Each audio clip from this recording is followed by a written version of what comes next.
Alright, hi everybody. So I have been building a MERN Stack application that allows a user to sign up and make an account and search for TV shows and movies to watch and save things that they want to watch later to a watch list. And in the boot camp where I am a teaching assistant, we just began the module on the MERN stack, and we were doing some mutations and queries with Apollo GraphQL in class recently, and I've been doing this on my own for my project. And so I thought I'd make a little video here to demonstrate how Apollo GraphQL works with testing your server and your queries and mutations for your full stack MERN application. So here we go. I am at GraphQL, and I'm going to click right here on Query Your Server, and the Apollo sandbox is going to open up. And the first thing I'm going to try out here is mutation. I'm going to add a user. I'm going to create a user. And so what I need to pass in the variables down here to create a new user, I need a username. So I'll just use my name, and I need to give it email.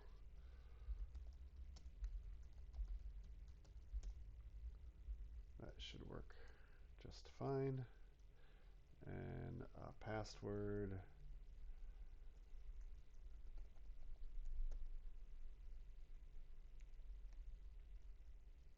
There we go. So, up here in the operation, I'm going to click on token ID. I'm going to click on user. And with the user, I'm just going to have returned back the username, the email, and the ID. So now I'm going to click mutation. And there we go. There's our new user has been created. Username Kevin, Kevin at email, and there is my ID. And to confirm this, I can click back out of here, and I'm gonna do a query, and I'm just gonna query all the users. And with the users, we'll just have returned back the username, email address, ID, and the title count and the saved titles. And for the saved titles, we'll just include the title. Okay, so now I'll click on query, and here we go. Here are all the users that are in the database, and you can see I have some other demo users already in here with some data, some saved titles. Let's see if we can find, where's the new user that I just made? Here we go, right at the bottom. There is Kevin. That's the new user that we just made. And so what we can also do here is we can query, as the logged in user, I can query a specific, actually here, let's do this. We'll go to, we're going to go back to mutations, and we're going to log in. So in our variables for the login, we're going to need to include the email and the password, and I can click on the mutation button, and there we go. We have logged in, and you can see this whole thing is the token, and you can see the username Kevin logged in. Okay, and now that I'm logged in, I'm going to go back to queries, and I'm going to query myself, query the logged in user, and we'll just return the username, the email address, the ID, and we'll include the title count. So in order to do this, I'm going to come down here and I'm going to click on headers.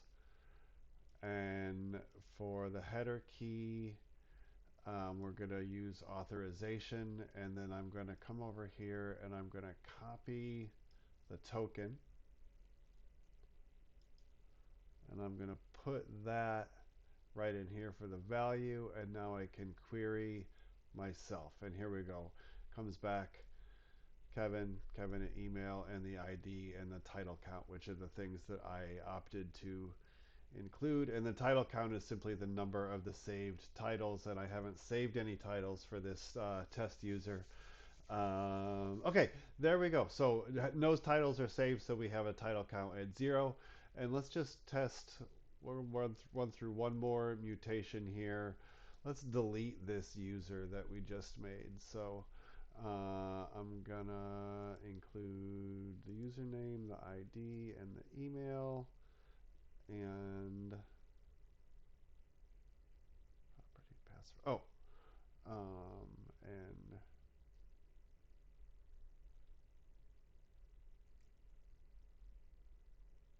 actually, I shouldn't need anything down here.